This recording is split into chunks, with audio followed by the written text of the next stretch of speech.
A, better than me, then he lying. A, money older than Joe Biden. Facts. What's up, everybody? This is Ari Melber from MSNBC's The Beat with Ari Melber, and I'm here to break down some political rap lyrics on Between the Lines.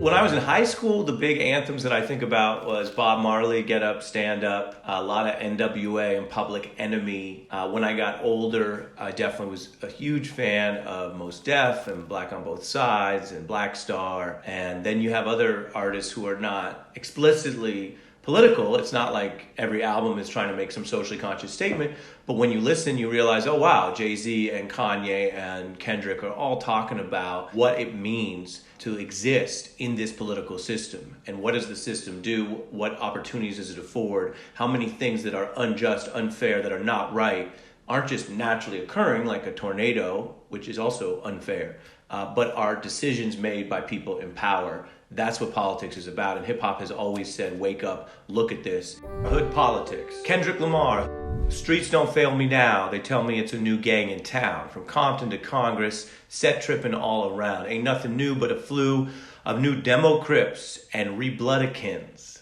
Red state versus a blue state, which one you govern in? This is fantastic. You could roll this into any election segment. Kendrick is telling us that you can see politicians and Congress as just another set of gangs out for themselves. And he's pointing out the red state, blue, Crip, blood, red dynamic. Just because one party is slightly better on something doesn't mean that the system is really working. Particularly for the most marginalized communities in America. Infrared, Pusha T. The lyric pennant equal the Trumps winning. The bigger question is how the Russians did it. It was written like Nas, but it came from Quentin. You know, this is something where you have an artist picking up a conversation that's obviously going on. Hip hop is always so current. I don't know whether Pusha is weighing in on whether he thinks this exposed Russian influence operation actually tipped the election, or if he's just engaging the conversation that was obviously all over the place. Everyone was talking about Russia. Was it overplayed or not? The bigger question, how the Russians did it. Well, they did something. I don't take it as Pusha necessarily telling us exactly where he lands on that, but he's definitely engaging that question. Then he's got a classic reference to a great Nas song off Illmatic. Came from Quentin, now he's back to dissing Drake and reminding us that in Pusha's view, as he's argued so many times, Drake is not a, quote, real MC. Americans, Janelle Monáe. Hands go up, men go down, try my luck, stand my ground, die in church, live in jail, say her name, twice in hell, Uncle Sam kissed a man, Jim Crow, Jesus rose again. Every tragic video of a police shooting or police brutality that goes viral is providing documentary evidence of the same story as hip-hop was telling for decades. Janelle Monáe here is doing so much so fast. Die in church. Black Americans go to church and are murdered in a terrorist hate crime. Live in jail, a society that continually pushes all of these people into a mass incarceration system and says, well, that's where you belong. That's where you can live, but you're going to die just being literally a God-fearing church worshiper. Everyone can see what's wrong with that. The videos today are a technological echo of the stories hip-hop's already been telling. And so it's very important that people look and listen to this and understand, wow, this is rooted in something. This is an account of what's happening. Super Saiyan, Lil Uzi Vert. A, better than me, then he lying. A, money older than Joe Biden. Look, this is a very complex lyric that alludes to the fact that Joe Biden is mad old.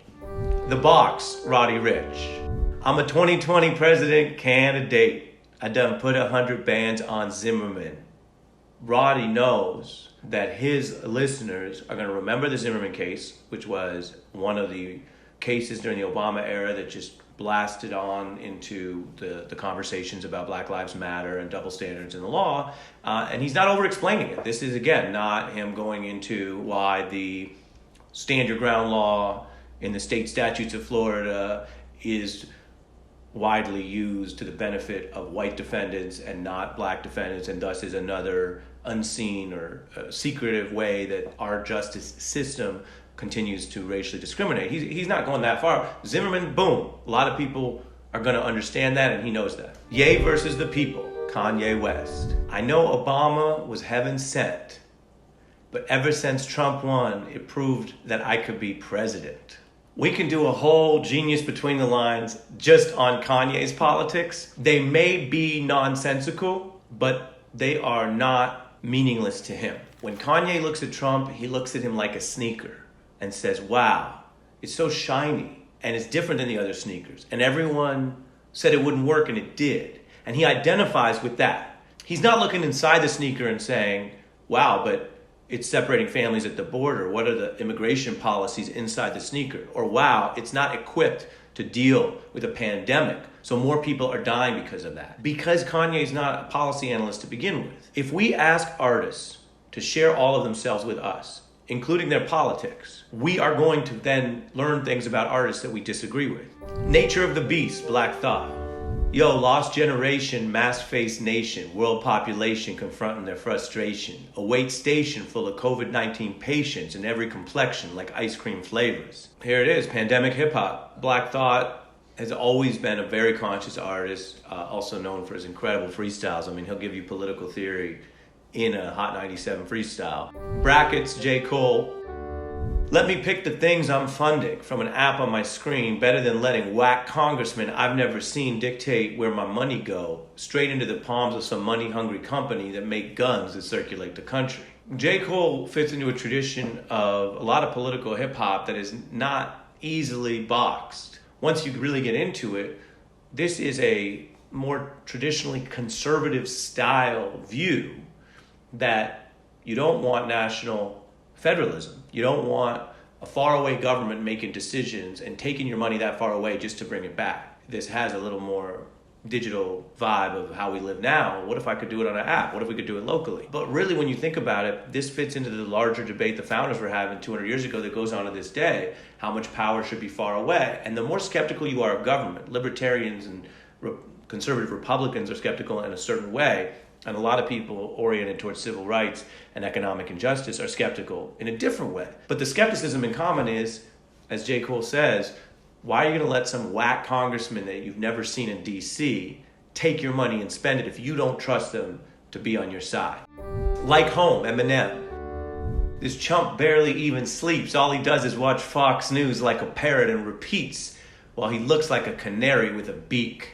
Donald Trump has a history with hip-hop, and at one time he was the most cited living person in all of rap. But when he was most cited, he was a symbol of kind of gauche spending. He wasn't out there as much doing his politics, so everyone can change positions. Eminem is someone who has always upset the establishment. And then here, using straight battle bars. I mean, he's addressing Donald Trump like it's the last scene in 8 Mile and acting like he's winning this battle and really going at Trump for just being a parrot of Fox News and then going at him personally. He's just saying, you look like a canary. You gonna learn. Royce to 5'9". If y'all against talking reparation, then I'm not against the thought of separation, while the politicians that are white and privileged ask how is this different from segregation. That's funny, bro. Segregation is being told where I'm gonna go. Separation is being woke and going wherever I wanna go. Royce is doing something really deep here because he's weaving together the debate over reparations with the historic Black Power Back to Africa movement. And he's saying if the country's not gonna ever deal with this, then maybe you leave the country. And this goes all the way back to George Clinton and put a glide in your stride and a dip in your hip and come onto the mothership, which was this groovy psychedelic talk that also was echoing the Black Power movement's talk about returning to Africa, which was something that Malcolm X and other members of the Black Panthers were talking about as an alternative to trying to, quote unquote, challenge or fix the American system. Royce is confronting people who criticize the idea of that Back to Africa movement or fleeing America, leaving America. He's addressing critics who say, well, wait, isn't that just like segregation? Just because something sounds similar doesn't mean it has the same legal or moral force. This is where hip-hop is doing political work. There is an important debate within hip-hop and politics to be had of if you want to fix this, if you want to fix the way the DAs work, the way the criminal justice system works, the for-profit prisons, then you have every right to say, as Kendrick is saying, well, they're both gangs, they're not for me, or J. Cole saying, I never met any of these politicians. There's truth in that, which I discussed. But there's also a question of if you really want to build that next level power and you want politicians going to Jay and Diddy and Beyonce and you want them to be kingmakers along with the community, how do you engage in a sustained way? And then the final theme is, will Kanye run for president? The Box, Roddy Ricch. Do I need to go, ee, boo, ee, boo? I should really stay in my lane.